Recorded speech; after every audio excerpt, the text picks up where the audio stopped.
before we get started, let's take a look at what we got. The plastic is on the car and the body is on the plastic. So the car shouldn't get any overspray on it. If we look at the hood here, you can see I got a stick and the body's resting on that stick. That's to give me lots of room to spray all along in here, which I couldn't really do last time. I've taken some tape, I've taped up the plastic so it won't stick to the body. It's away from the body here. And then we're on jack, so I got plenty of room to spray underneath. And then in the back, the body is not all the way down, so I have room all underneath here to get the color on there, which I wasn't really able to do last time with the primer. So with that, I think we're ready to go.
Let me just say that choosing a color when the paint shop hands you literally 100 paint chips of blue that look nearly identical to each other and trying to imagine what that looks like on your car is, it's like the hardest thing I've had to do with this build. It's crazy.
Well, here's 2 coats of color.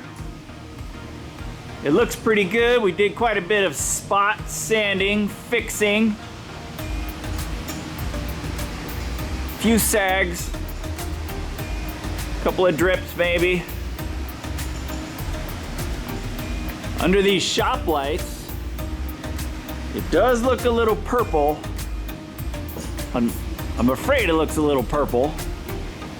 We still got to get the clear coat on. But I'm pretty happy with the results.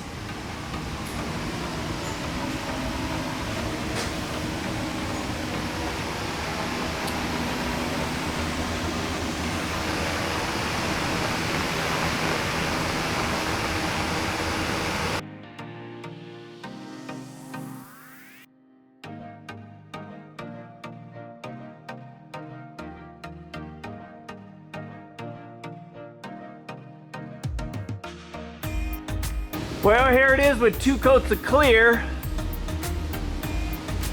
By the way, we wet the shop floor down. Keep the dust down. I'm pretty happy with it, but I'm really excited to see it under the direct sunlight. We'll have to see what the weather is tomorrow, because we're gonna leave it in here and let it cook and cure overnight.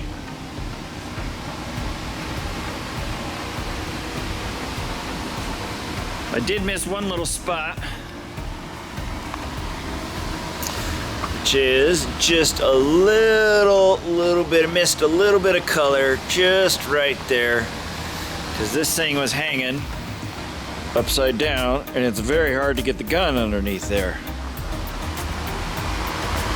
The scoop turned out really good. Really excited about that.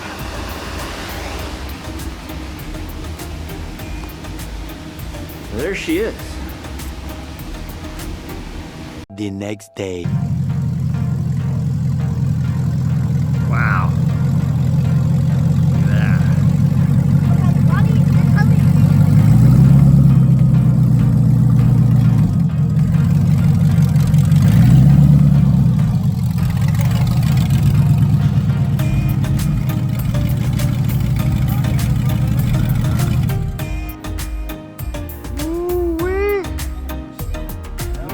We'll drive it in and we're just gonna get a look at it into the light. Just want to take a breath. It smells good.